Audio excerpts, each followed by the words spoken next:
So I'd like to welcome everyone to our first meeting of the fall, our September meeting. Our speaker tonight is Hob Osterlund, and she'll be speaking about the Albatrosses of Kaua'i. I'm going to tell you more about Hob and her program in a minute when we finish some important announcements. So our first announcement is about our speaker series. We invite some really incredible people to come and speak to you, and we hope that you'll come and participate. Our next speaker is Corey Quirk, who works for NorCal Bats, and she's going to speak all about bats, and she's bringing live bats. Unfortunately for us that live in Napa, the meeting's going to be at the Benicia Public Library, but it's not that far to get to Benicia Library. So I encourage everyone to come in person next month on Thursday. It is where did it go? October 10th. Because she's actually bringing bats that you're going to get a chance to see up close and personal and maybe even touch, including our California state symbol, the pallid bat, and the fastest flying mammal, the Mexican free-tailed bat. So come and join us on October the 10th at 7 o'clock at the Benicia Public Library for that particular speaker. We're very excited about our new. Okay, great. We there we go. Is everyone in? Thanks. Keep me posted on that. We're very excited about our new website. We have been working on it diligently since the middle of the summer, and we really like the way it looks. We hope you do too. I'm particularly thrilled because all of our events pop up on the main screen, and they also are, if you click on them, you're taking them far more details. So when you join, please remember to mute yourself. Please remember to mute yourself so that we aren't hearing. So Hob, we're really getting a nice crowd now, so hang on to your hats. Yeah. Another feature of our new website is we're putting up a photo gallery of basically all North American birds for you to just page through and learn anything you don't know about the ID of those birds. So we're very excited about it. Martinez. Oh, okay. It's only like $5 for that. Okay. Let's see.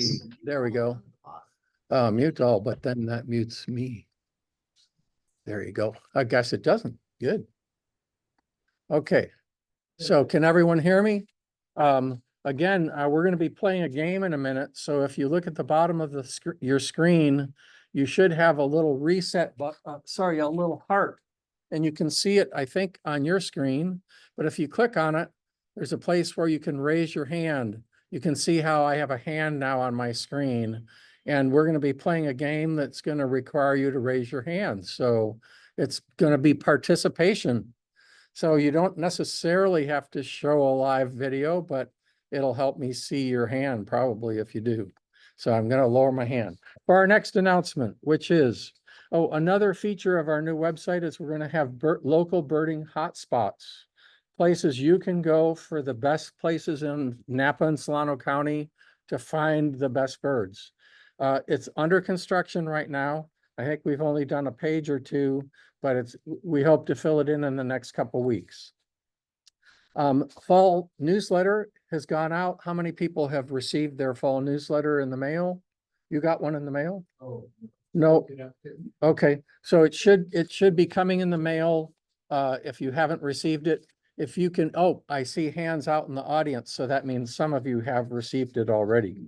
One of the top articles is on fall migration. I try to bring this to everyone's attention each fall because it's one of the best migrations in the Bay Area. If you can get out to the coast, to Point Reyes or to Bodega or other hot spots on the coast, it's a wonderful time right now. And usually the height of fall migration is September 15th.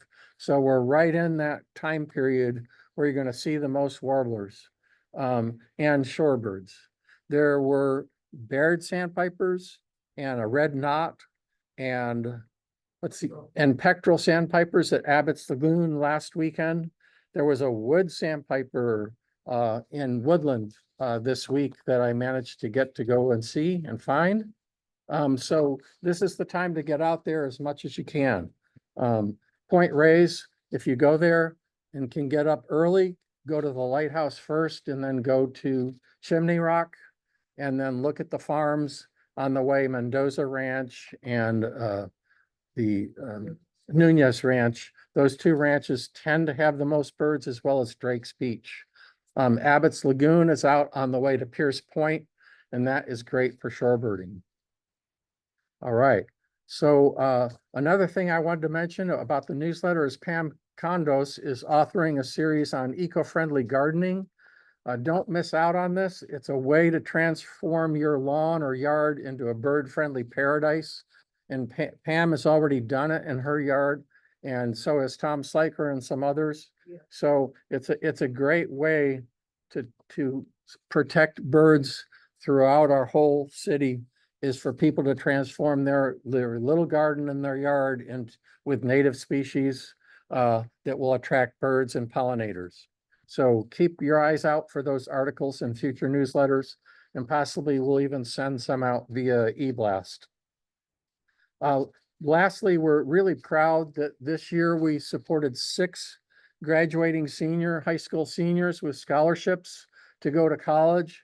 They're going to places like UC Davis, Humboldt, Harvard, Cal Poly. So we're supporting people that have careers in wildlife and biology in the hopes that we can get them started on their path to doing everything we can to protect our habitats.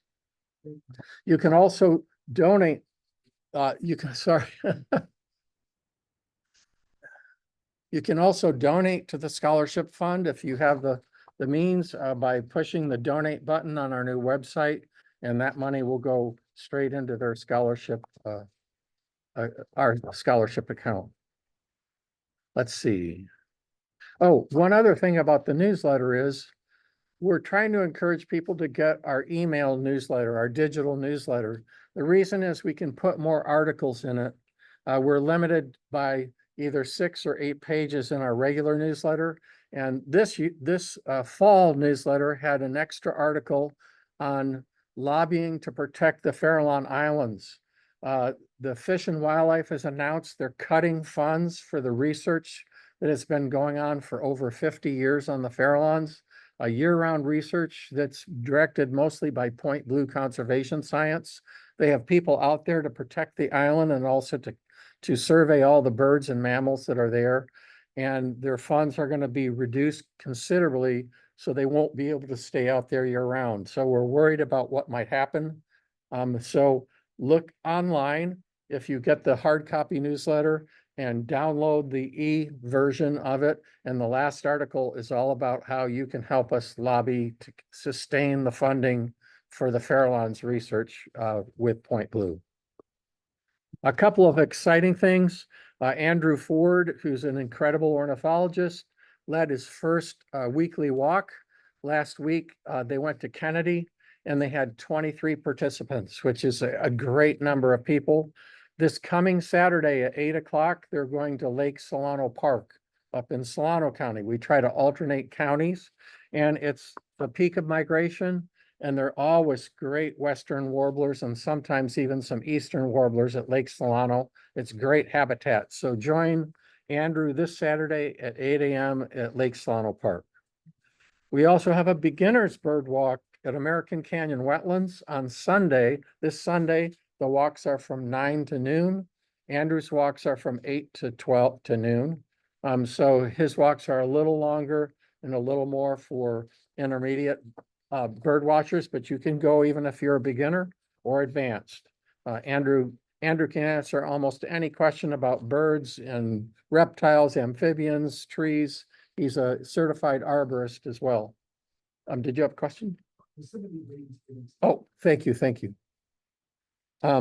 So don't miss out on Andrew's sensational walks. We're going to try to hold them every Saturday from now on till December. Our monthly field trip is going out on Monday to Rodeo Lagoon. Do we have any spaces left, Bruce? Yes. We have a couple of spaces left, so if you'd like to go and have free time, come to, call or email Bruce Thompson, and he will give you all the details about how you can join us. We're gonna be carpooling, I think at 6:15. What happened? We're gonna be carpooling at 6:15, I think. Yes. And there we go. At what used to be Sweeney Sports, but now it's Rite Aid. So in the parking lot on Imola Street, the west side of Rite Aid. So, and we're gonna leave at 6:15 because we want to get there by 7:30. The actual walk starts at 7:30 at Rodeo Lagoon. Our next monthly walk is going to be to the Mangini Ranch Educational Preserve on the slopes of Mount Diablo. It's going to be on Sunday, October 27th. So don't miss out on that one. That is a sensational trip. We have a new registration process for our monthly trips because they filled up and people weren't getting a chance to sign up. So we're going to let you know when we're opening it up. We're going to send you a form. If you return that form as soon as you can, you have a really good chance of being able to go on our monthly field trips. This Monday trip wasn't quite full, but most of our trips are overflowing with a waiting list. So be on the lookout for our notice about the Mangini Ranch Educational Preserve trip on Sunday, October 27th. T-shirt sales. Pam Condos has shirts of all sizes. You can buy them online and we'll mail them to you, or you can stop by Pam's house and pick them up, or she'll arrange to get them to you. So don't miss out on that fun. So before we get to our speaker, it's time to play What Bird Is This?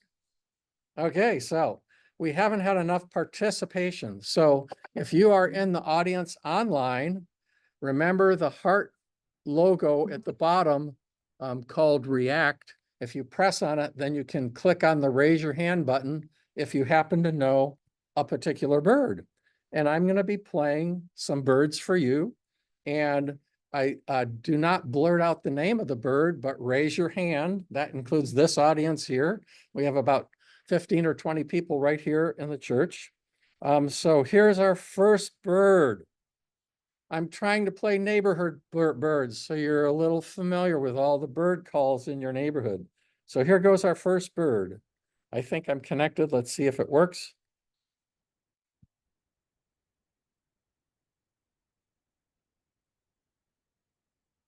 Raise your hand if you know this bird. We have 2 hands here.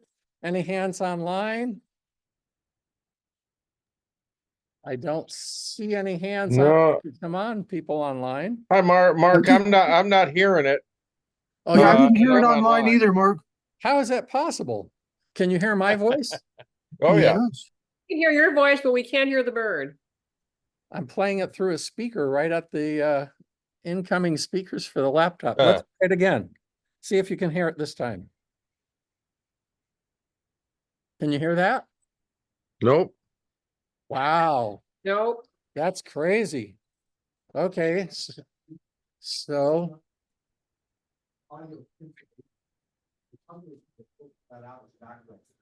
okay. So do you know how I can fix that? We're going to try to fix it. So we're going to call on the first person in the audience that his hand that I saw, I think is it Kevin? It's a northern mockingbird. Yes. So you guys missed out. We're trying to figure out how you can hear this. We're not going to challenge you with 2 crazy difficult birds. I've got a tech guy helping me. Well, let's not say anything we're gonna regret. He's more techie than I am. Where is that? If you go up here, there's windows. Yeah.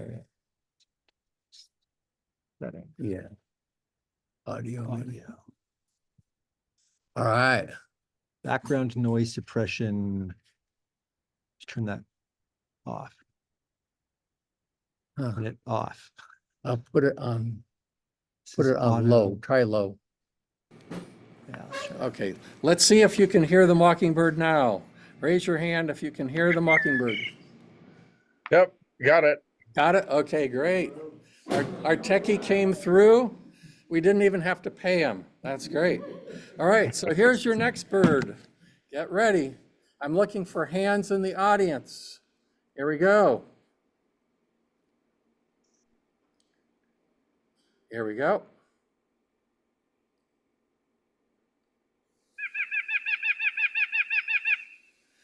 We've got one hand in our audience. We've got, well, you're related. That doesn't count. Any hands online? Okay, you didn't push your hand button, but okay, we'll give Phil Burton a chance to answer. So unmute yourself, Phil. Okay, well, it sounds like a nuthatch to me. It is a white-breasted nuthatch. Good. I'm really being easy on folks this week, but wait. Thank you. Future times, okay? So here's one that I think you should know, but it's kind of a little bit unnoticed. Here we go.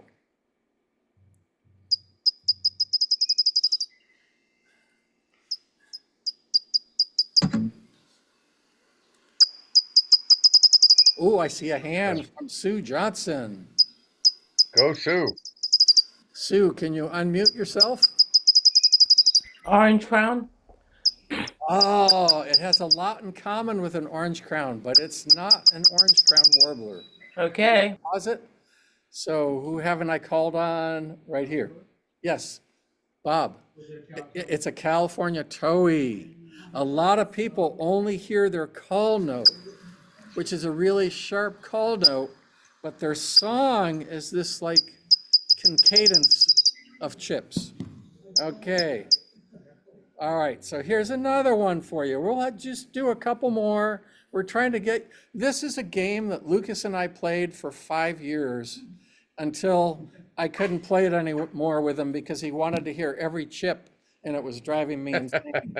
But here we go. So here is another one that folks should know.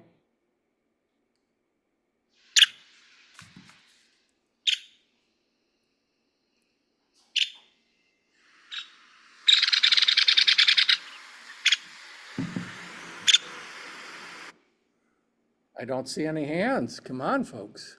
I've got one hand. We have one deaf person in our audience and he raised his hand. That would be Bruce. It's a Nuttall's woodpecker. Sorry, Bruce. Okay, we're the last one. Here we go. I have to do this one for Robin Leong. You'll know why when you hear it. Here it is.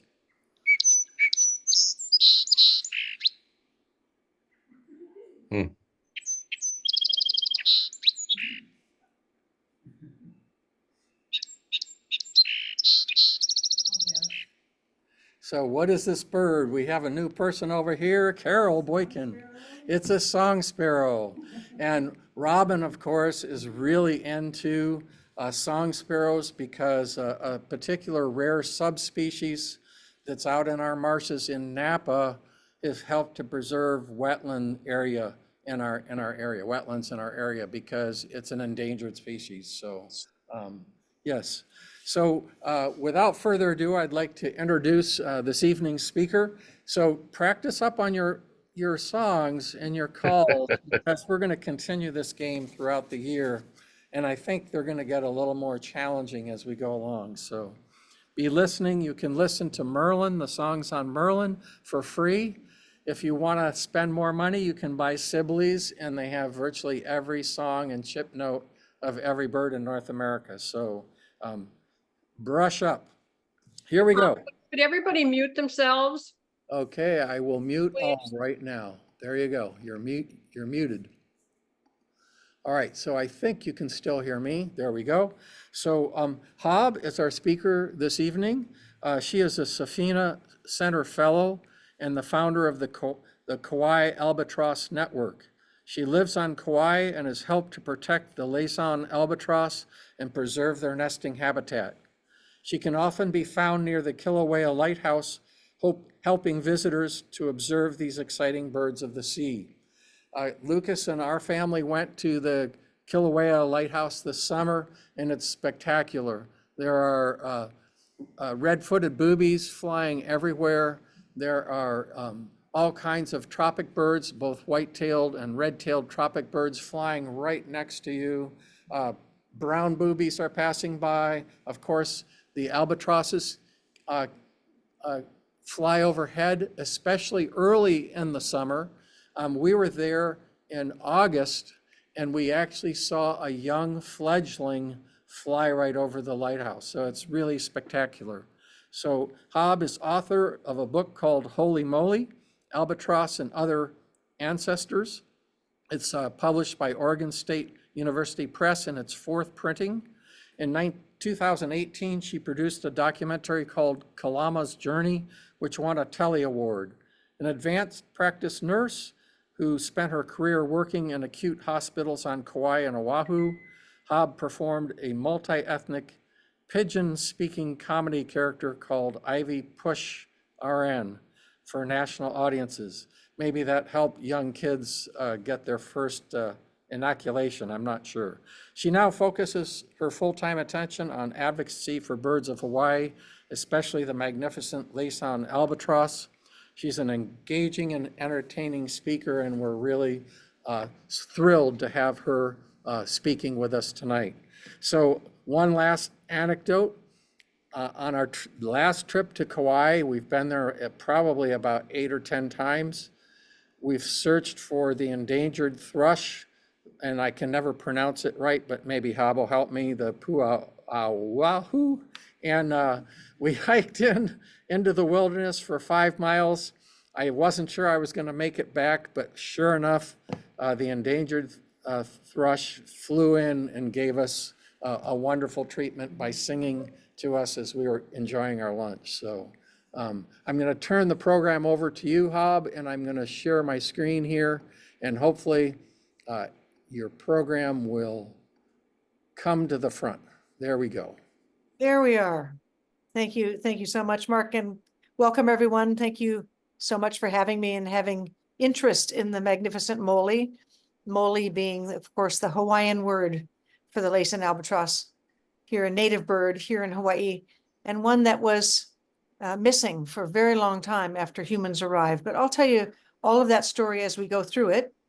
But again, thank you so much for inviting me. If I can ask you, Mark, to just proceed through slides one at a time when I ask you to. Sure. I'm going to try to put these down so we can see the whole screen. And we should be in speaker view. Okay, come on. Okay. All right, go for it, Hob. Okay, you want to advance the slide? Okay, yeah. 1 second, because I'm having some technical difficulty here. Let's see. How can I minimize this screen? Is there a way? Okay, well, that's one way. So I want to do here, and I want to put us in speaker view, and then I want to share. Stop sharing. Okay. Let's see if this does it. There we go. Does that work? So far, we're on the first slide. Let's see if we can go to this. So let's try to go to the next one. There we go. There we go. Okay, very good. Thank you. So I like to begin my presentations by telling you who I am and who I'm not. I am not an ornithologist or a bird scientist formally. My background comes from an interest in birds from a very young age. I'm 6th generation here in Hawaii, but I did grow up there in the Bay Area and went to Campfire Girl Camp out to Camp Celio and there in the Sierras, and I took my little flock of homing pigeons with me, and somebody thought it was worth a media coverage. So that's me releasing a pigeon from Camp Celio near Nevada City. Early interest in birds, and it's also is proof that it's true that a person can all their life have the same hairdo. Next slide, please. Okay. Oops, I guess I'm going to have to sit up here, aren't I? Let's try it. Oops. There we go. So one of the main reasons that I developed an interest is through my ancestor. This is Martha Warren Beckwith, who was an anthropologist here in Hawaii and my grandmother's cousin. And she wrote a book. She's written a number of books, but two of them that are still in print here in Hawaii. One is called Hawaiian Mythology and one is called the Kumu Lipo.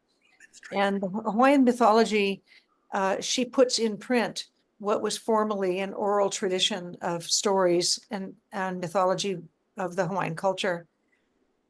When I first came to Hawaii myself, to Kauai myself in 1979, I ran across some Laysan Albatross, not knowing that they were among the first to return here after 1,000 years. And they really stuck with me. If you've been around albatross, you'll have probably a similar experience of knowing these birds are very intelligent. They're not afraid of us. You can walk right up to them, big, deep, intelligent eyes, gorgeous eye shadowing, just mesmerizing in every way. They live the longest, fly the farthest. Everything about them is superlative. So they can't help but to grab your intrigue. But it went deeper than that for me, and I didn't really understand why until I read my ancestors' book called Hawaiian Mythology and read about the concept of aumakua, which is maybe similar to Native American concepts of totem animals. But an aumakua is a being, usually in animal form, could be in other forms, could be a wind or a certain kind of rain, but it's a being that's actually considered an ancestor of yours, who comes to be in your life to inform you, to warn you, to take care of you, basically have a very deep presence in your life. So it's through her that I recognized the Laysan Albatross was that to me. Next slide, please.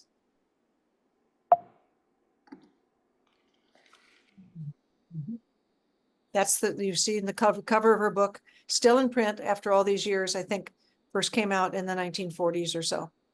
Next slide. So my professional career was in the clinical setting in acute hospitals, mostly at the Queen's Medical Center in Honolulu, but also here on Kauai at Wilcox. My professional practice for the last 30 years or so was I ran a pain and palliative care program and doing both clinical work as well as management duties for that. But I always wanted to return to Kauai. I always wanted to return to the albatross. So I was able to do that a number of years ago and started commuting back and forth to Honolulu to work until I was able to retire from that. But that's my profession that you see there. My vocation, my avocation has been birds and Laysan Albatross in particular. Next slide.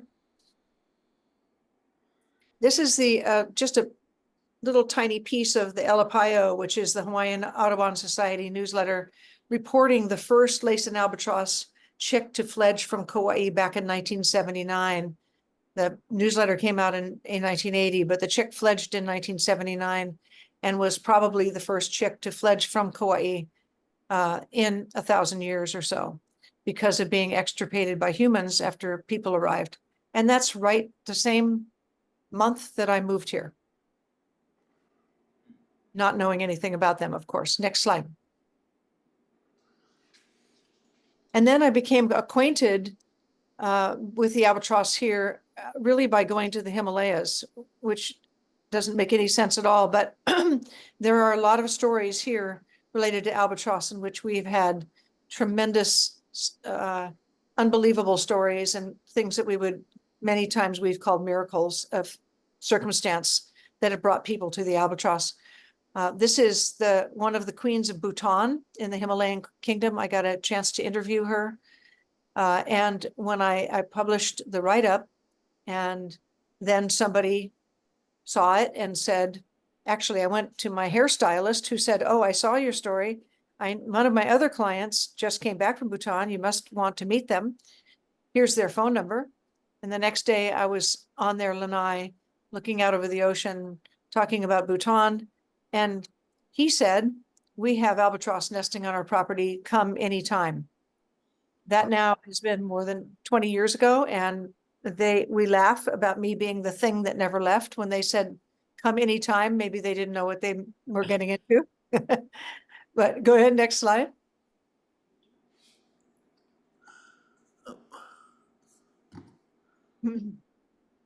So that's what you can commonly see me doing during albatross season, is sneaking around in colonies, taking photographs, making sure that fences are intact, making sure that people have access who need to for various interventions the birds might need. Predator control has become one of our biggest things here. But on Kauai, we have the grand good fortune of not having any mongoose. All the other Hawaiian islands except Lanai and Kauai are covered with mongoose. So when the sugarcane growers brought them to the Hawaiian Islands, they basically dealt a death knell to the ground nesting birds of Hawaii. It was one of the worst things, probably the worst thing that ever happened to the Hawaiian bird population here, was introducing a predator that could come right up to a bird that didn't know what a predator was. So albatross disappeared for some time, and again, restarting again in the 70s, late 70s and early 80s. And now this year, you'll see some stats later, but this year we had 352 nests, out of which 201 chicks fledged. So that's about 57% reproductive success, which is really quite good for a seabird colony. And that's due to the efforts of a whole lot of people doing what they can to keep them safe.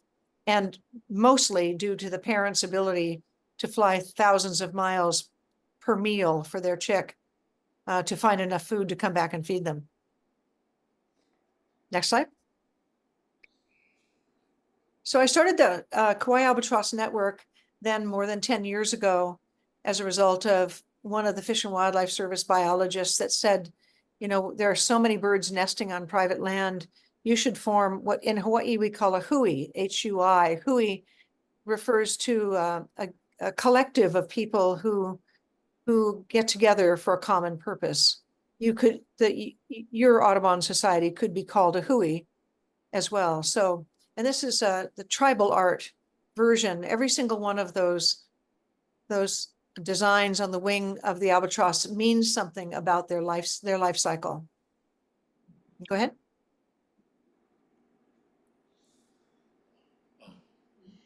Then off I went to Midway for the annual count. Very arduous task, and trying to count all the albatross nests of their mothership. The mothership of Laysan Albatross and all the Northern Pacific albatross is at Midway, which is roughly 1,200 miles northwest or northeast of Kauai. They call it Midway because it's roughly midway between North America and Asia. And of course, many of you may be familiar with the World War II battle that happened there. So every year up until, every year, things may be changing now, but up until this year, at least, a group of volunteers goes and counts every single one of those 500,000 nests or so. And you can see in this picture, there are 3 species of albatross. Immediately to my right and left, you see black-footed albatross sitting there closer to me. The bird to your right with his wings out is a Laysan albatross. And then the bird in the upper left corner that's looking off to the left is a short-tailed albatross, the most endangered albatross in the world, a short-tailed albatross, killed to near extinction, in fact, thought to be extinct in Japan a number of years ago, for feathers for ladies' hats, as well as for the albumin that eggs were needed, albumin from eggs were needed for photography in those days. So now they have, I think, 2 or maybe 3 short-tailed albatross nests there at Midway, and several more, lots more in Japan again. So some other people have made it their life's work to resurrect the almost completely lost short-tailed albatross. Just as an anecdote, that short-tailed albatross did find a mate, has a mate, and the first year they nested, everyone was all aflutter and excited about seeing this chick hatch. And when they looked at the egg, they realized that it was a black-footed albatross egg that these two had absconded another nest and didn't lay an egg themselves, as far as we know. They just raised a black-footed albatross chick. Albatross are very versatile. You hear about them mating for life, but after studying them all these years, what I say is they mate for life, except when they don't. And I'll tell you some more stories about that. Go ahead. And then back in the let's see, it was about 2012 or so, I contacted the Cornell Lab of Ornithology to see if they wanted to do some a live streaming camera on an albatross nest here, and they were very excited to do it. It took us a couple of years to find a good location. You've got to find great bandwidth and electricity and a property owner who doesn't object to part of their property being taken over by the rest of the world, looking at them 24/7. And of course, it also takes a viable albatross nest. So that's Charles Eldermeyer of the Cornell Lab of Ornithology setting up the camera for our, I believe that was the 2016 season, 17 season. Okay, next one. In that time, we had 5 seasons. We ran 5 seasons of the Cornell camera. And in that time, we had 450 million minutes viewed from 190 countries, lots of thousands of tweets and images shared, 198 walkers identified that previously had not been identified, and just lots of positive comments from all over the world, from people watching this little baby grow up on camera. It was a very gratifying experience. Go ahead. And then I wrote the book, Holy Mōlī, that came out in 2016 that Mark brought up. Mōlī, again, being the Hawaiian word for albatross, Holy Mōlī being an expression that we're all familiar with, always an expression of something of greatness, like, holy moly, did you see all those antelope? It's not ever a statement of something negative. So it's a perfect book title for an expression for Laysan Albatross. This is me doing a reading at Native Books in Honolulu. It's well beyond its 4th printing now.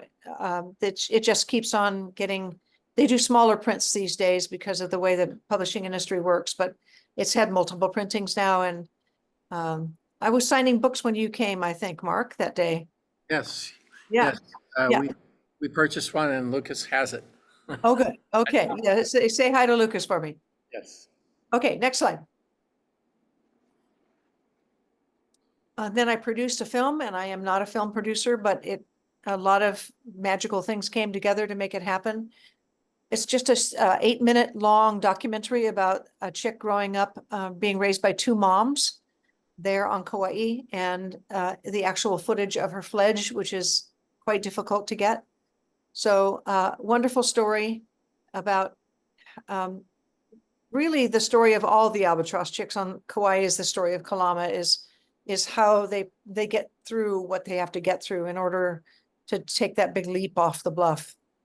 So you can find that on Vimeo. If you just go to Vimeo and put in Kalama's journey, you can see that 8-minute film. It's really quite delightful. Next slide. Just last year published the book Birds of Kilauea Point. So this is a book of photographs about all the birds that you're going to see when you come visit Kauai, which you must someday if you haven't. And that is a lucky shot I got. Late afternoon sun hitting the 6.5-foot wingspan of a Laysan albatross with the lighthouse in view, just at the closest to the end of the wingtip. And just a little aside, while you see the wings like this, all the patterns under the wings of albatross are all different, one from the other, like a whale tail or a fingerprint. They're all different. Hard to recognize them one from the other. Just if you see them flying by, I can't tell them apart that way, but the chicks can. Next slide. Oh, and by the way, too, before I proceed, I really prefer that people ask questions when they come up rather than waiting for the end. So if Mark, you could monitor that, if anybody has questions, if they could put it in the chat or raise their hand, however you want to do it. I don't want to lose track, especially if you have you have to leave early or something may come up, if you have a question, please feel free to ask during the talk. It's much better if I'm not just the only one talking anyway. Okay, next slide. Boy. what Next just- you were at. Uh, Uh-oh. hang on a second. Okay, well, the slide we were on was on a magnificent cutout of the bird named Wisdom, who you all have likely read about. Wisdom is the oldest known wild bird in the world. There are many birds that have been known to be older that are in captivity, but the oldest known wild bird in the world is a bird named Wisdom, who Laysan Albatross, that is estimated to be about 72 years old. By my math, she's at least 77. Just because of the assumption when they banded her, she was an adult on an egg. And we now know something that we didn't know then, which is that they rarely nest before they're 10. So she was probably at least 10, and that might not have even been her first nest. It was probably at least 10 when she was banded. So she's still here among us. She comes back to, comes back and forth to Midway. She still is fertile, or was the last time her last mate disappeared. She's probably been through half a dozen mates at least. I think the last egg did not hatch, and the one before that, the chick didn't survive. So she may be reaching the end of her reproductive cycle. And most of us in that age group would say, that's good, that's enough of that. But one of the things that you would like is that if you put Wisdom next to a 3-year-old side by side, or a 4-year-old, you can't tell them apart. You can't detect a single sign of aging, not even with a microscope. That's the cutout there of Wisdom and her chick. And that was the great Annie Bell next to her, who used to be the manager at Midway. That was at the International Union for the Conservation of Nature in 2016. And I have the wristband I have on is Z333, which is Wisdom's band. And that was one of her last chicks. Okay, next slide. Good job, Mark. So you can really appreciate their wingspan when you see them at certain angles. It's a 6.5-foot wingspan that they don't, unlike hawks and eagles and other long distance flyers, they don't need to flap very often. They fly by a technique called dynamic soaring, very low over the ocean. So a scientist put a camera on the back of an albatross and documented a full 7 days without a single wing beat. They're very, very efficient flyers. And so that also means that they're efficient with food. So they can easily fast for a month while in flight. When the chicks jump off the cliff here and fledge, they don't touch ground for 4 to 5 years. They only touch the ocean to get food. But other than that, land appeals to them when finding a mate appeals to them, or reuniting with the mate appeals to them. Next slide. You've seen that shot already. Okay, next slide. So how do they find their way? If they navigate over this entire North Pacific, which is about 12 million square miles, the whole United States is about 4 million square miles. So it's 3 times the size of the entire United States. They forage this whole area. And traditionally, scientists have thought that they make a smell map. They can smell an hour away and flying at 50 miles an hour. So if you can picture some place that's 50 miles away from you right now, somebody's house, some campground, some highway that's 50 miles away from you, the albatross could smell if there was a fish there. That's what they can do, is smell their prey from 50 miles away. But they can also smell the difference in the actual odors of the ocean, the smells of the ocean, which vary a lot. And so the thought is that they make a smell map in their brains, not unlike a bird memorizes, maybe a woodpecker memorizes where the acorns all are. In fact, and even in chronological order sometimes. Now there's a thought that also they use something called infrasound, which is below 20 hertz. It's at the low end of what we can hear, but those are broken down into what they call microbaromes, detectable across thousands of miles, generated by the collision of ocean waves. So they think there's this, from this constant hum of microbaromes, they're now calling that the voice of the sea, that albatross can also find their way by the voice of the sea, and that it also helps them to avoid storms. So that always makes me wonder, can Mōlī hear squid and whales? Whales are, of course, going to be pursuing things that the albatross might be interested in. And squid is their main food, and they can emit infrasound too. So can they hear them when they're hunting for them? Excuse me. When albatross in flight, sometimes they go completely vertical, as you can see, sometimes beyond vertical. But if you take a look at the head, you see that the head stays horizontal. So as they do this dynamic soaring, they fly up over the top of a swell and bank into the wind like that, with their wings spread full out. That's 6.5-foot wingspan. Not flapping, just catching the wind and then riding down on gravity. That's interesting. Cook's petrels and other petrels often fly that way. Is But that right? albatross, much less, I think. Uh-huh. Yeah, it must be very versatile. So albatross are gone from here now. They're gone, as Mark mentioned, in August is the last part of fledging. They start fledging in usually the end of June and most of July. And by August, they should be gone. Not only did Mark see it, he got a photo of it, I think. Incredible and very difficult to do. And then they're gone for several months. And then if you had a GPS on them, you could actually see them meandering all over the North Pacific. But when it's time for them to reunite with their mate, they make a beeline here. They make a straight line to Kaua'i, or wherever is their known colony, could be on Oahu as well, where they have predator-proof fences to protect them.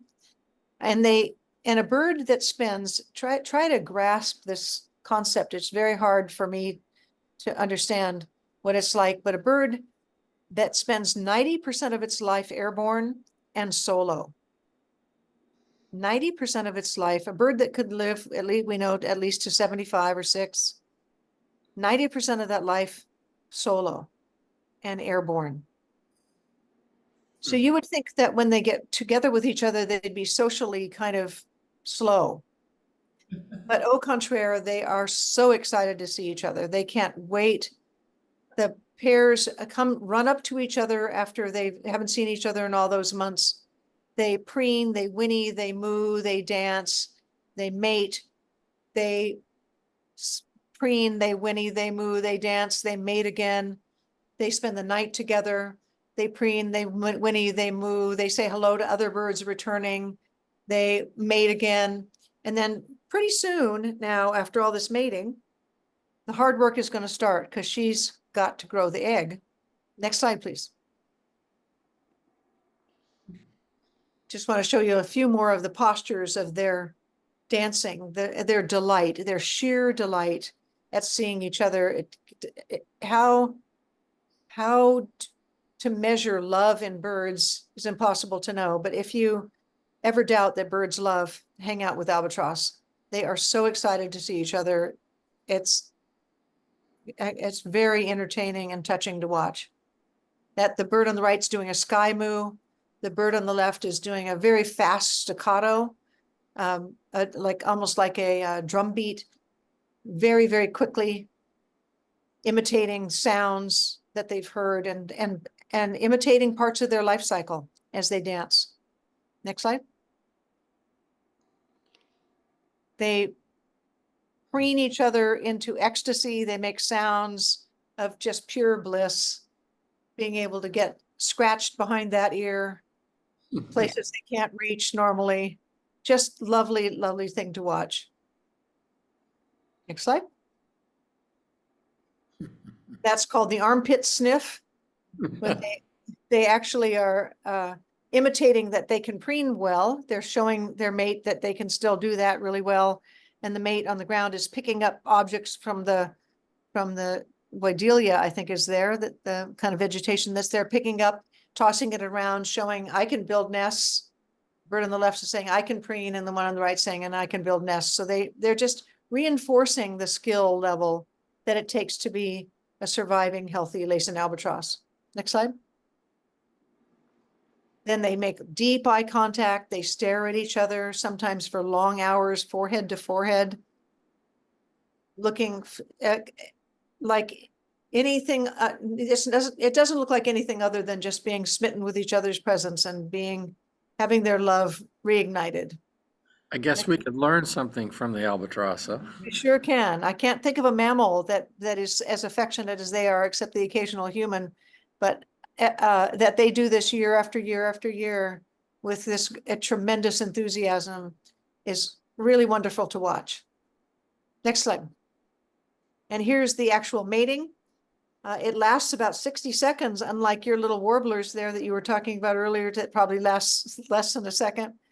These kids, it takes about 60 seconds to line up their cloaca. They do that thing they call the cloaca kiss. There are a lot of female pairs here, by the way, in parts, sometimes as many as 30% of our pairs here are female pairs, and they do this too. They line up their cloaca.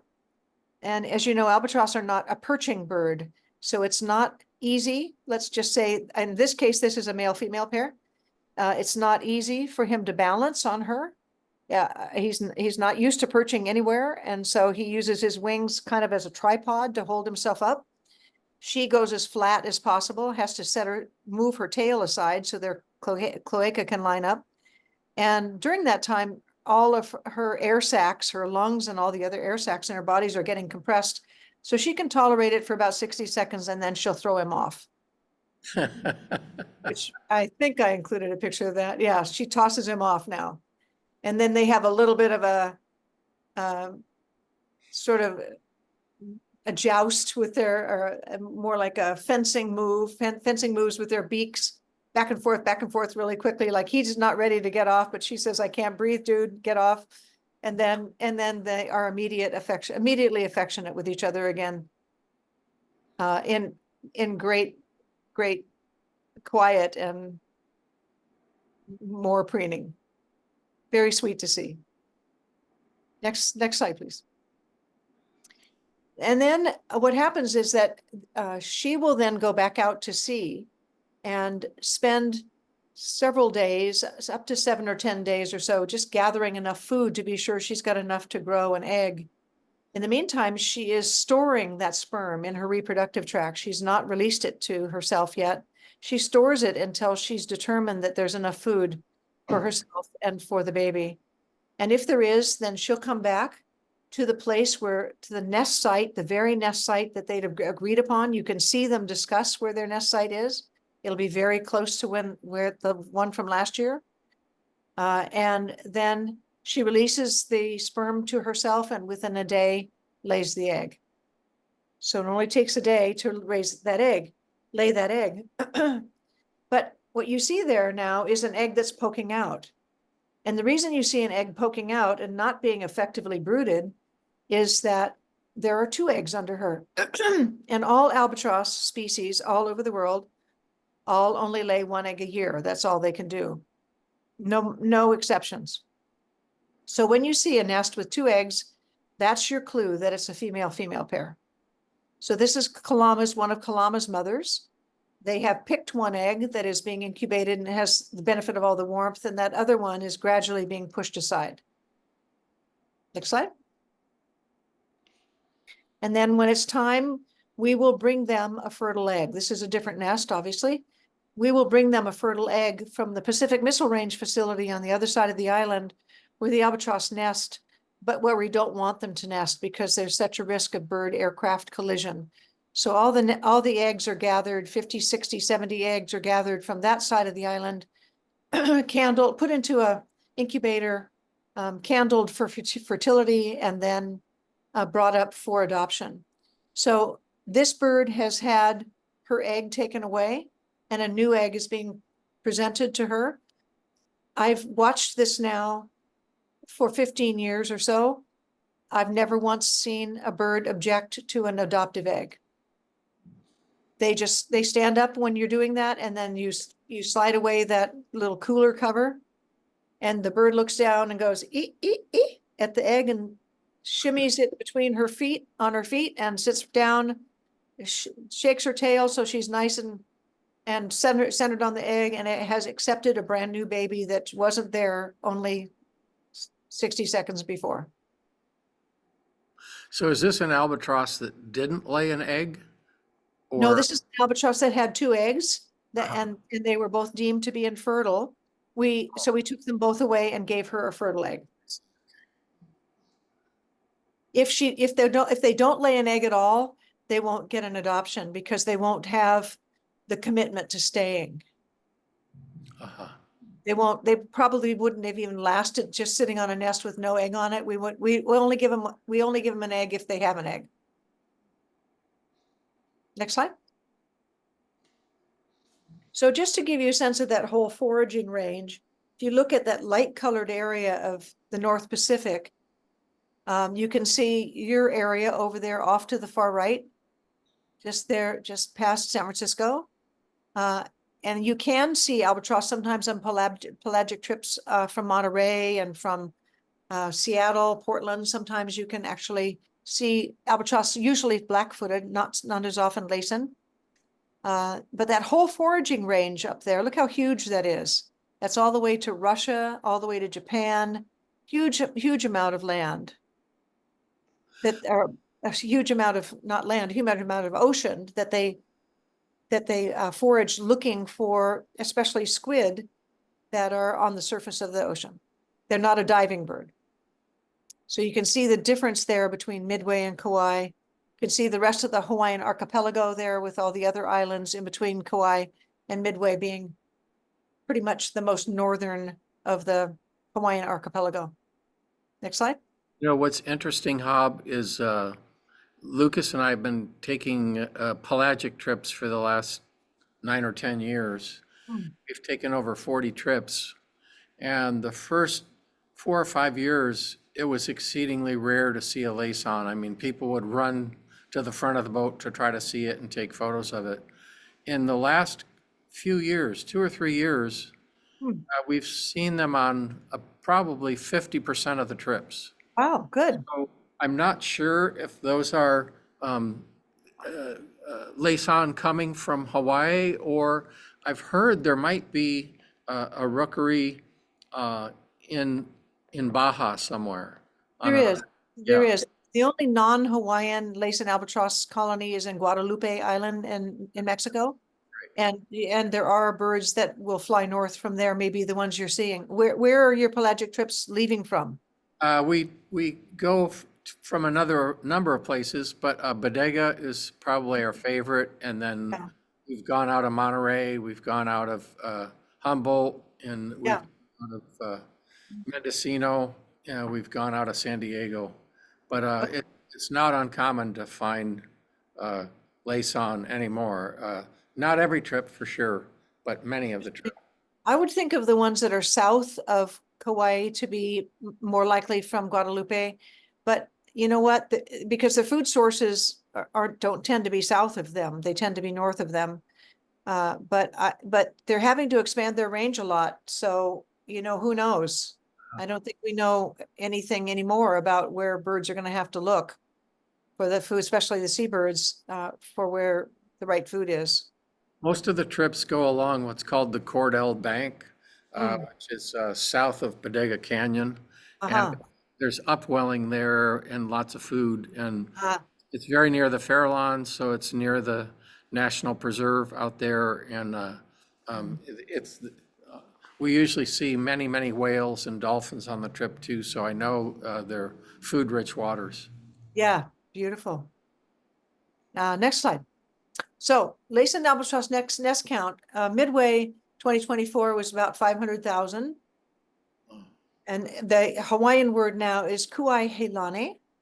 Kaua'i had 352, as I mentioned before. Oahu had 174 for a grand total of 526 nests. Little Lehua Islet, 73 or so. So we have almost exactly 0.001% of the entire population of the Laysan albatross. So why in the heck does every single chick here matter? Why are we treating them like such gold here and such treasured souls when there are 500,000 of them just a little far north? Next slide, please. And let me talk about their survival too, and why we keep track of this. That's 10 years worth of data right there. And you see all of the lines are slightly sloping downhill, which is not the direction you want them to go.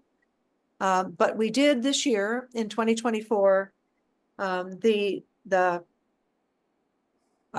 orange line, yellowish orange line that you see was a big improvement in reproductive success, meaning, again, that the number of eggs that laid resulted in more birds fledging than they had since 2015. If you look way at the left of the chart, you see 2015 had probably 2 more chicks than we did this year. Very small numbers, but everything is still on the decline. So that's a concern. The improvement I would say is largely through human efforts of fencing and trapping. Predator control almost exclusively is the reason that number isn't dropping more precipitously than it is. Next slide. And busy chart, but the one that matters, the numbers that matter on the far right column, the bottom one you see there, 57.1%. That's our reproductive success. And you see up in 2015, it was 57.87. So almost a tie. But look at those years where it was down 40 into the 30s, even went down to 36% at one point. That happened at Midway as well. It wasn't just our predation issues here. And you see in this column that says PMRF adoptive eggs fledging success in those last 5 years or so, that's the percentage of the eggs that were adopted from the initial range that turned into a fledge. So even with the adoptive chicks, we had a better percentage of 56%. 23 chicks fledged out of 40 eggs. Next slide. So here's the answer to the reason that we treat every chick as a treasure, is that Midway is going underwater. This is a aerial photo of how Midway, there are 3 islands. You can see that one little tiny one in between 2. There are 3 islands there of Midway Atoll, and you can see the runway there used to be a Navy base. And that was a 2017. And then next slide, if you can see, almost all useful aspects of it are gone on 2 of the islands, and on Sand Island, the larger one, essentially not good anymore, because even the parts that are exposed are going to be, storm surge is going to wash over the islands. Now this was a map that was done for me a number of years ago, and that was at the time it was expected to happen by 2100. Now the year has moved much closer than that. Depends on who you ask, but Midway is very likely to be ineffective as a nesting area, or unavailable as a nesting area for all 3 species of albatross in a not too distant future. So that's why we treat every chick here as really valuable, because they will be able to bring others back to Kauai and to safe places, safe nesting grounds in the inhabited Hawaiian Islands. Here on Kauai, we have elevated bluffs, we have the absence of mongoose, and we have people who care. And those 3 elements can lead to a Noah's Ark for them. Next slide, please. So when the chicks start hatching now, about 62 days later, she's laid the egg. You can start hearing peeping on the inside as the little air sac is burst on the inside of the egg, so the chick can breathe air and can start peeping. The parent will peep back to this peeping egg, and then it takes about 2 to 3 days, usually a good 3 days, for the chick to fully hatch. Parents will not help them. They have to poke a little hole first, and then ultimately what they'll do is break the shell by expanding their shoulders so that the shell breaks on the lateral portions of it. So you Yep. said, you said earlier, the females go out to sea to food, you know, Yeah. to feed. Do they share responsibilities, incubating Yes. eggs or? Yes, both male and female albatross are equally good at parenting. What will happen is that as soon as she lays that egg, an experienced veteran dad or other female will come back and take her place on that egg because she just spent a whole heck of a lot of calories growing that egg. So, and then if it's the dad, his first shift there will be about a month sitting on the egg fasting. He won't step 1 inch from that egg. He'll stand, he'll turn the egg, he'll talk to the egg, he'll stretch, but he will not step 1 inch away from that nest that you see there. Wow, And amazing. waits for her to return because she's got to go bulk up. Yeah, and then after that, their changeover is a little more frequent. Go ahead. Sorry. Around hatch time, around egg laying time, the biggest problem are feral pigs. Last year, before the predator-proof fence was finished at Kilauea Point, where I met Mark, the pigs took out all 60 of the albatross nests on a portion that was not fenced. Fortunately, they took only the eggs. There are pigs now that are very wise to the fact that albatross themselves are food. So they can easily jump on them and start tearing them apart. Wow. So while they have eggs and while the babies are little is when they're the most vulnerable. And that corresponds with the time of year when there's not much food for the pigs. So when they lay the eggs is in November. You can imagine them laying the eggs around November. The eggs hatch no later than Valentine's Day, and the chicks fledge somewhere around 4th of July in that sort of time frame. So during that time that they're sitting on the eggs in the early part in November, there's no food on the ground for pigs. There's no citrus, there's no avocados. That's stuff that they usually like to eat. So they'll go out of their way to look for food that's unusual. This is a very large pig ready to steal that egg. Next slide. The other main issue now is feral cats. It used to be, you can see in the bottom of that slide, it looks a little obstructed on my screen, but there's a feral cat right there who took a chick out from under that parent that night. Didn't even eat it, just killed it. And so we have an issue here with feral cats, maybe worse than yours, in that we have no cold winters and we have no predators of the cats. And our Humane Society, the Kauai Humane Society, went no kill a few years ago. And pardon me for offending the sensibilities of any of you, but no kill shelters are horrible for birds. No kill shelters means that they won't take in feral cats because they can't adopt them out, because it changes their quote kill rate. And their donations go up if they have a low kill rate.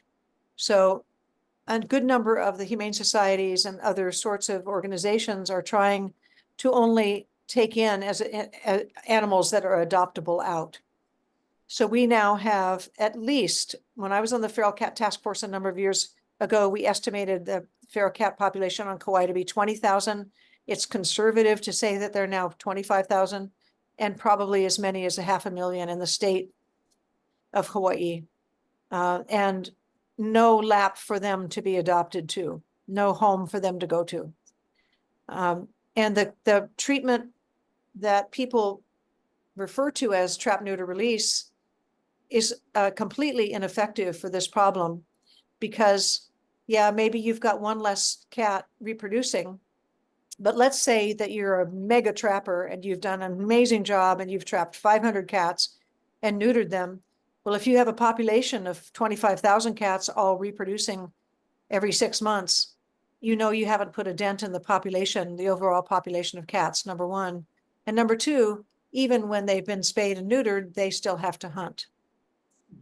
And so birds become one of their primary prey here, the ground nesting birds being the most vulnerable. Go ahead. When we were on Kauai, there were so many feral cats all around the places we stayed, more than I've ever seen before. Yeah, it's a scary notion. We're working with hotel managers to get their commitment to not allow their employees to feed the cats. It's a slow change in our species. You know, the human species nurtures through food, and so if you see a homeless cat, you want to feed it. You feel drawn to feed it, and I understand that draw. But it's creating an enormous dilemma for the birds. So when they hatch, once they finally get halfway out, you can see the bottom of the chick is still in the eggshell. They are exhausted and wet and just panting, lying on their parents' warm feet. And the parent will touch it, and you can see the blood vessels in the egg. If we can harvest those eggs right away, we can send those eggshells off for DNA testing so that we know what gender this chick is right away. Next slide. Then both parents are so affectionate and so good at feeding and preening and talking to their chicks and talking to each other. They sometimes will compete with each other for who gets to sit on the chick. They just can't wait to see their baby. If a dad is sitting on the baby and the mom comes back and hasn't seen the hatch baby yet, she'll crawl all over him to try to get him to, and she'll try to pry him up with her bill to try to get him to stand up so she can see her baby. And the male will do the same. They just can't wait to see their baby after it's hatched. We have a question from our audience. Yes. Uh-oh. Now I'm in trouble. Uh-oh. John, can you unmute yourself and ask your question? Yes, I was just wondering if there's been any efforts to utilize the predator-proof fences they use in New Zealand to protect some of the native bird areas. Yes, I believe we have now the country's largest predator-proof fence around the Kilauea Point National Wildlife Refuge. It's it's about 200 acres, I believe. Very expensive fences to put up, and in Hawaii, even more difficult because after you get the fences up, you have to keep the vegetation growth away from the fence so that animals can't climb over the veg. But yes, we are using them. They're very expensive. To date, no private landowner has used them, but that may be in our future. Yes, you're exactly right. They are very expensive, but Very they expensive. Yep. also have been very, very effective in New Zealand. Exactly. Yes. Thanks to New Zealand for showing us the way with that. That's the only reason that they have any albatross at all on the island of Oahu is because of those. They're calling them predator resistant fences now rather than predator proof. Even though it's like a cyclone fence, it's got a tiny little weave in it that even a baby mouse can't get through. But they don't want to say predator proof because, you know, a tree falls in the night and leans on the fence and a cat gets over. It's not really predator proof. Plus barn owls that are introduced here, fence means nothing to them. Same thing has happened in New Zealand with as you say, with a branch falling or something, a storm. Yeah, So exactly. you have to watch them closely. They really do. Yeah. And it's so fertile here on the North Shore. Everything's green and grows. If anybody's ever been here long enough to have to mow a lawn, you know how quickly it happens. Thank you. Yes, thank you. I'm trying to get back in here. Okay. I'm struggling, but let's try it this way, see if that works. Time is flying. I have only 5 minutes left. Oh. I mean, I have on my clock 5 minutes left, so. Oh, we can go on for a long time. I personally have more time, but the clock says, depends on what you folks, how hungry you folks are or how fast you have to take off. Yeah, and Mark, while you're working on the thing, I had a question about the female pairs. Yeah. Do they only fledge female young, or do they also fledge male young? Do they? No, they can fledge male young too. Okay, so the DNA doesn't require the XY chromosome. They must have different set of chromosomes then. Well, the reason that they can fledge male young is that most of their eggs are adoptions. Okay, so yeah, so they're not they do have about 15% of them now do have fertile eggs, but that's because one of them has spent a minute with a boy. So there's always sperm in the picture somewhere. okay. Thank you. We did Yeah. it. It's not, what do they call it? Parthenogenic reproduction. So far, they do have to have a boy in the picture. Ah. So There we go. we have to move a little bit more quickly now. So go ahead to the next one. So the chicks start growing, they get fed pure octane squid oil for a while. And if you ever feel the need to gain weight, I recommend squid oil. Boy, can they gain weight quickly. Go ahead, Mark. Get bigger and bigger. Just can't wait to see what's gonna come out of that parent's throat. Next slide. Okay. And then pretty soon they're too big to be under their parents. They get more and more adorable. You can see the egg tooth is starting to fall off there on that chick. The parents talk to them a lot. At this age, the chicks become aware of others and start wandering around, starting to build their own nests. Go ahead. Chubby as heck after a month old. If you were to pick one up, first of all, they would hate it, so I don't recommend it. But if you were to pick one up, it would feel like picking up a water balloon.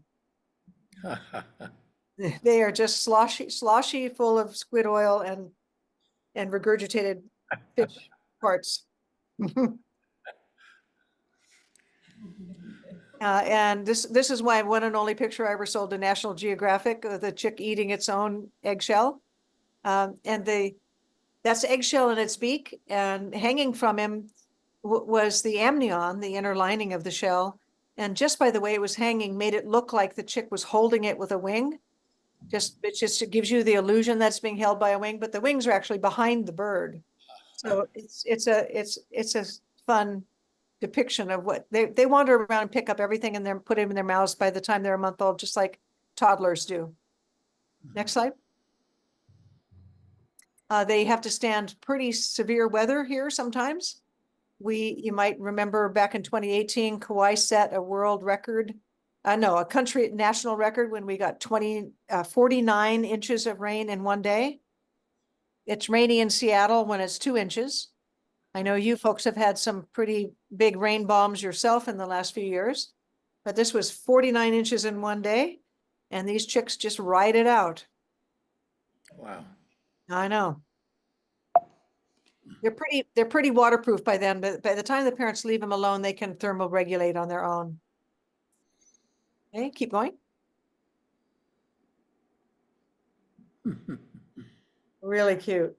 At this age, they're walking around on their heels, really. They can't stand, they don't quite have the hip strength to stand full upright, but they're wandering around a lot. They don't really have much to do with each other. If one gets too close to the other one, they'll have a little bit of a mini battle. And the main reason is that they don't ever want for a returning parent to mistake which chick to feed. So they have their own little turf and they like to keep it protected. They'll wander around quite a bit, but they don't get too far from their natal nest. Next slide. Oh. Last year, the season before this year, we had a horrible outbreak of avian pox, which is from mosquitoes. So we had some of the mortality happened from the pox. Every single chick on the island got it. This year, not a single one did, and we can't explain why. It wasn't rainfall. It wasn't different species of mosquitoes. We can't explain why it happened, but this particular chick got blinded in that one eye, but fledged successfully with good sight in the other eye. There's nothing you can do about it. You just have to watch them go through that. Can't even tell there's an eyeball there. They bond with the visiting birds. That's not a parent. That's an adolescent that's stopped for a visit. The adolescent birds are very curious about the chicks and will preen them, tease them like an older teenage sibling. They sometimes will spend the night with them. But if I'm looking at a big field and I want to find out where the chicks are, I look for where the teenagers are because they're going to be near them. Next slide. You see they start growing those, you can see those adult belly feathers. They lean back like that. See how their feet are poking up and that bird's feet's poking up? That's the way that they air condition themselves. Now we're talking about that age, we're talking about May or so. That's getting pretty warm here. They're getting pretty warm. And also they gather vitamin D that way. Oh, wow. It's really the only very little exposed flesh. Okay, next. You can tell when a chick has been fed because they are desalinating. So like all seabirds, they can desalinate saltwater. And so that's how we know that a chick has been fed. We just watch them dripping.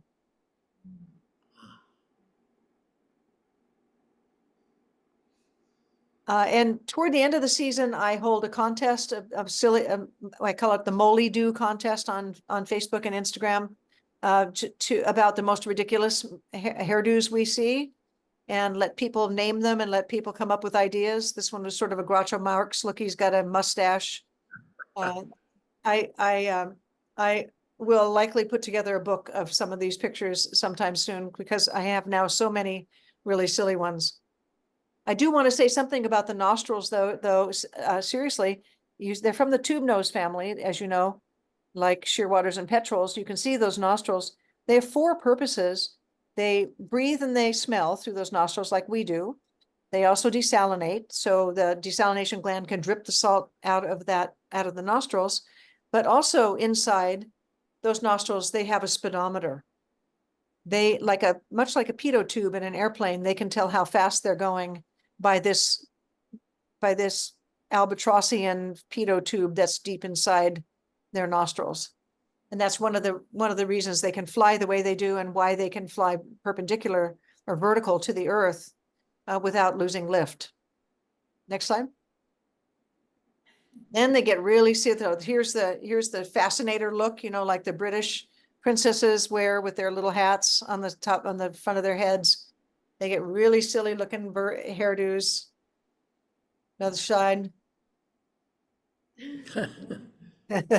Sort of the British barrister look. It looks almost like a vulture. Yeah, it looks very vulture-y. Yep. Mm-hmm. Keep going. There's that sort of Mohawkian look, and then birds this age now, you can see this bird is really ready to fledge. That they can fly with lots of down on their head and chest. Their wings have to be ready. The leading edge of their wing has to be not downy anymore, and the wings have to be able to hold air. So you can see by the integrity of those wings that bird is very close to flying. But not without a suave hairdo on the way. There's a good one. That's all kinds of people weigh in about what they think these hairdos should be called. It's lots of fun. Follow me on either of those social platforms if you feel so moved, and you'll get to participate. It's just really fun.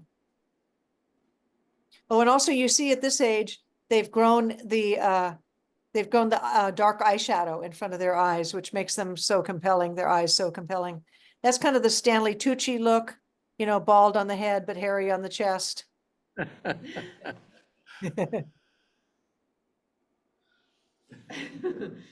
You get to pick it depends on what era you were listening to music a lot. That'll tell you what rock star you're going to name here, or what country star you think is this bird. It's a real Rorschach for when you grew up, when you look at these hairdos. Go ahead. And there's the not suitable for work shot.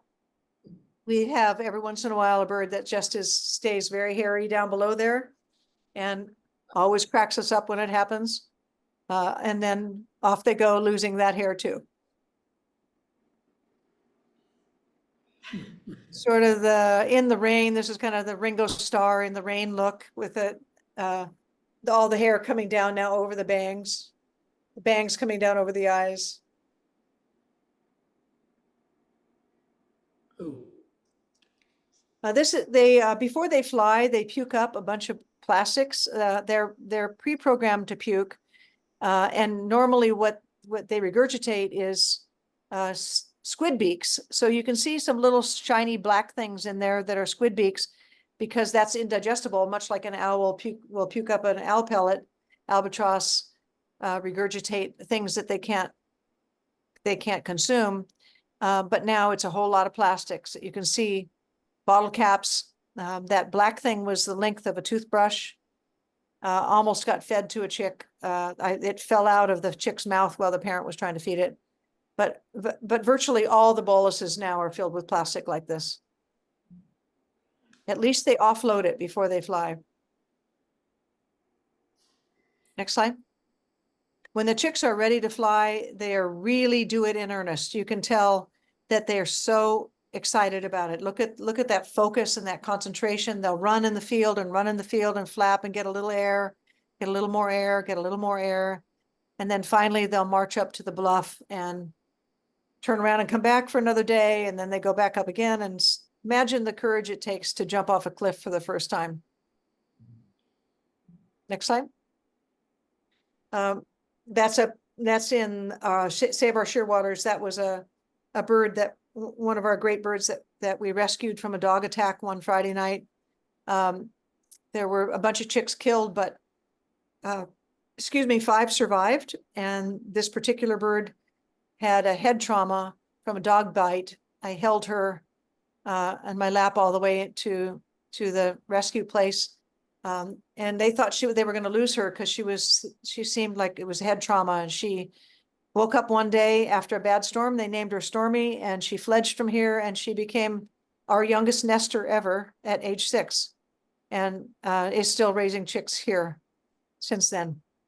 So good success story for the rehab folks. A big shout out to them. They're a huge part of our team. Next slide. That's the Feral Cat Task Force that I served on about 10 years ago, looking at the problem. Let's move through since our time is so short.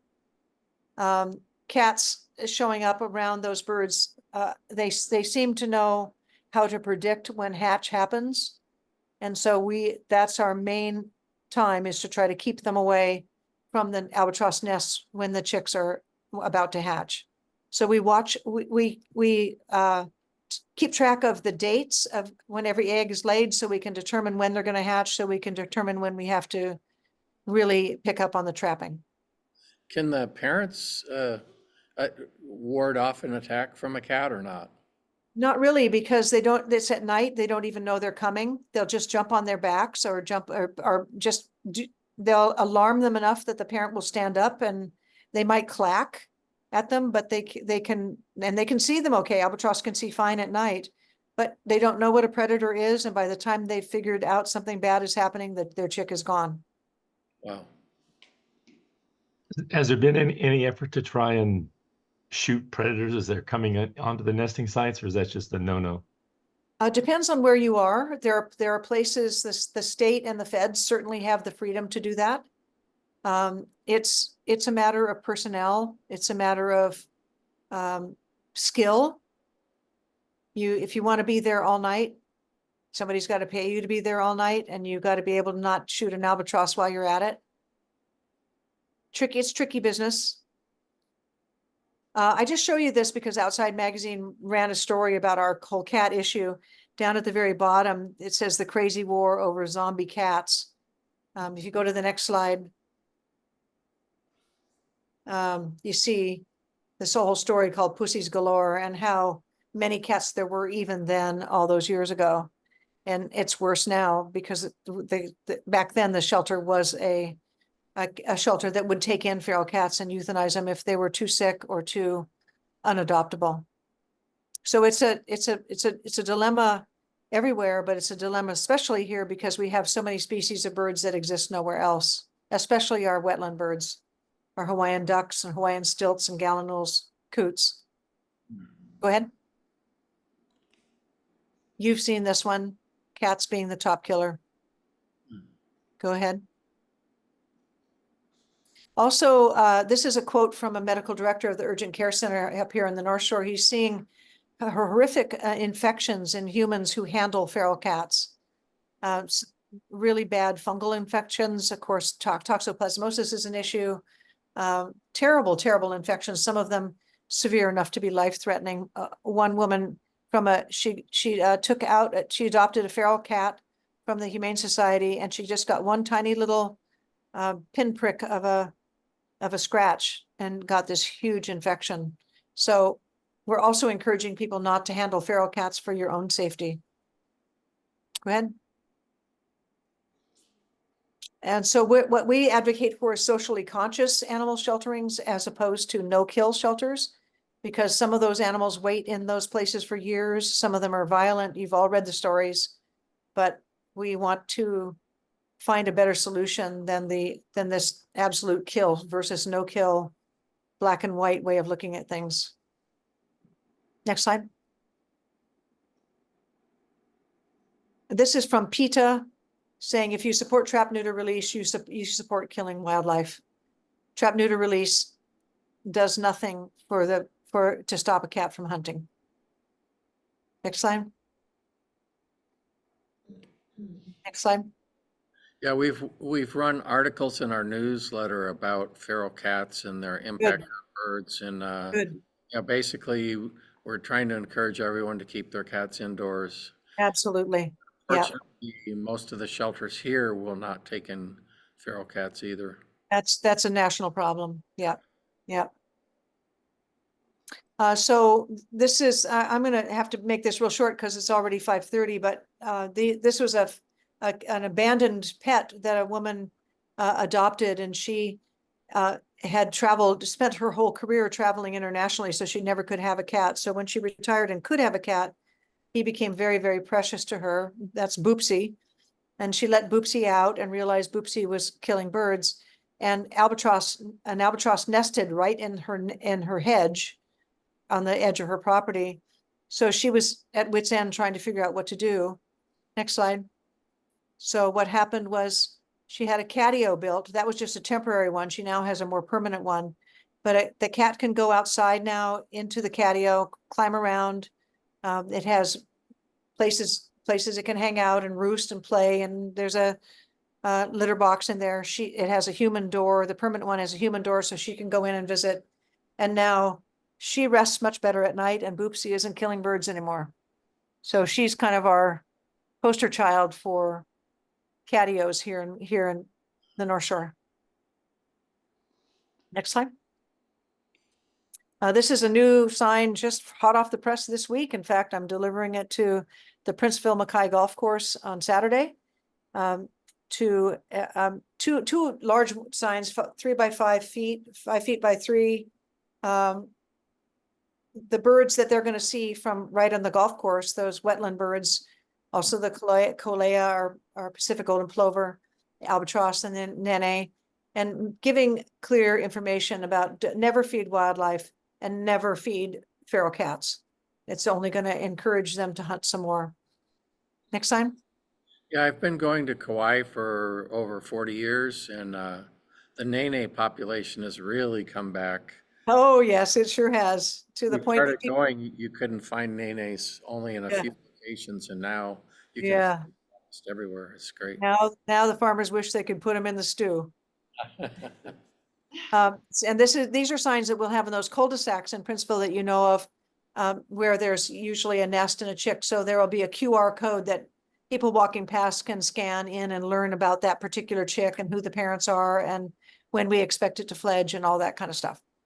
That's coming up soon. This is a mural. This is a sketch of a mural that we hope to be putting up in a local shopping center soon. The wingspan of the albatross is life-size, so that encourages people to stand next to the bird and measure wingspan with the albatross. The wedge-tailed shearwaters that you have are wonderful birds too, and Yeah. every once in a while we can see one over here. Oh, is that right? I didn't know that. Yeah. Great. Uh-oh, Okay, we might be at the end. let's see. No, I think we're at the end. I think we're at the end. Okay, any questions that have not come up yet? I haven't been able to look. Let me just pull up the chat really quick. Okay. In here. Sorry, folks on the outside, we haven't been able to. Well, while you're looking it up, that was a wonderful presentation. Just fascinating. Aren't they fascinating? Amazing. Yeah, they really are. They're just an incredible bird. Someone is saying they have a fairly short tail, but I guess maybe that's true. The short-tailed albatross is not, it's not all that short-tail, but yes, they do have a fairly short tail, given their wingspan. Uh-huh. I don't know how you would, I don't know, actually. I mean, I've never tried to compare them to other birds with huge wingspans. But say more about that, if you want, about short tails. I don't know. It's just, it was a comment in the chat. Oh, okay. Here's a question that really is important, I think. What has been the responses to protect albatrosses from the Hawaiian legislature or local governments? We have a representative now who was originally a paddler here, a local guy who grew up here on Kauai, I took to an albatross colony. He fell in love with them, became an amazing bird photographer, then became a county councilman and is now our state legislator. And we just had a long meeting this morning about what bills he's going to introduce this year. We have on Kauai, we passed a bill a couple of years ago to prohibit feeding of feral cats on county property. It's hard for the legislators because the feral cat people are very loud and have very strong opinions about how things should be. There's also organizations on various parts of the continental US whose sole mission is to sabotage any such bills. So you may have lots of local support for birds in your area that everybody wants to protect, but there might be tens of thousands of dollars, millions of dollars, even in some cases, flowing into that argument. Death threats to the legislators. It's a very messy thing. Well, that's sad. Yeah. I want to second what Phil said, which is incredible presentation. Thank you. And we had about 40 people watching in from afar and currently present. And Great. no one walked away, so. Oh, well, that's good. Yeah. How many of them were asleep? Well, I don't see anyone nodding off. I don't know about Bruce. So, If I were there in person, I would have a laser pointer and threaten you that I would point it at you if you fell asleep. anyways, we really enjoyed it. I've learned so much more about albatross than I ever knew. And, Good. you know, the exciting thing is I think they saw a streaked albatross on one of the recent pelagics, and short tails there have been short tails in the Farallon region that have been seen mostly by the NOAA boat that's out there all the time. But Fabulous. it's great to have these albatrosses coming back. Yeah, it is. Yeah. Yeah. Well, we want to convince them to come south in this direction to safe places that we've created for them. But if any of you want to come over and see them, I do bird guiding here, or you can go to Kilauea Point and see them yourself. It's really fun to go see them up close and personal, as well as seeing them in flight. I have seen thousands of albatross in flight, and I've never once tired of their grace and their glide. It's just so extraordinary. And Hob has not really pushed her book, but Holy Moly is a really wonderful read, and you'll learn even more about albatross. So I think you can get it at your local bookstore. Maybe we can put it on our website too, at least a link. So. Or come over here and I'll sign it for you. Yeah. What a great idea for a Napa-Solano Audubon field trip. A field trip. I think so. I think absolutely a field trip. Yeah. Bruce wants to organize it. Yeah, I think Bruce does want to organize it. Yeah. I think Patty and Janice and Judith and Mike and Tom and John, they're into it. Yeah. You want to show up? Sign me up. Yeah. Anna spent a lot of time in New Zealand, so do they have an albatross that hangs out there? The Royal. They in the South Island of New Zealand, they have the Royal Albatross Center. In fact, there still is a Cornell camera on that chick. Those chicks take a lot longer to fledge than the Laysan albatross because they're so much bigger. Wow. And yeah, there's a Royal Albatross Center near Christchurch, Dunedin on the South Island, Great. Southeast Island. Very, very worth it. Well, thank you very much. We really Yeah. appreciate your talk. It was wonderful, and we'll stay in touch. Yeah. And yeah, say what. Thank say- her for the work she's doing. Yeah. We want to thank you for the work you're doing on top of presenting to us. So Thank you so keep it much. up, and maybe some of us can contribute to that work. So Thank you so much. Everybody, all of the people who are my clients, all the money goes toward what happens to protecting the birds. So, just like today, every client, it becomes part of the community of people that are supporting Albatross. There are other ways to do it too, but mostly just come and fall in love with them. Don't feel like you have to come make a donation. Just come fall in love with them, and it's good for our hearts to feel love. yeah, we took a drive around Kauai a couple of years back because we were there in June. and Yeah.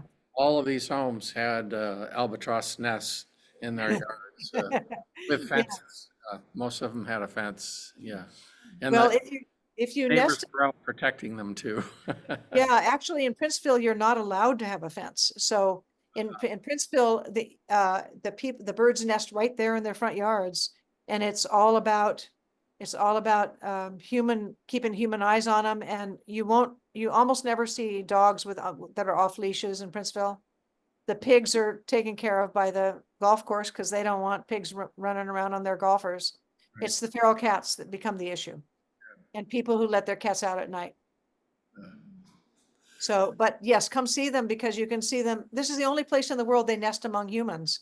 So, come see them up close and personal in a way that you couldn't if you went to the Royal Albatross colony. You'll see them from quite a distance away. Well, thank you again, and we'll let Hob go enjoy some dinner, and we'll Yeah. go enjoy some wine or sleep. One of Yeah, the. yes, right. Really, really, really good spending time with you folks. Take good care. Thank you for all you do. Thank you. Yeah. Okay. Aloha. Right. Okay.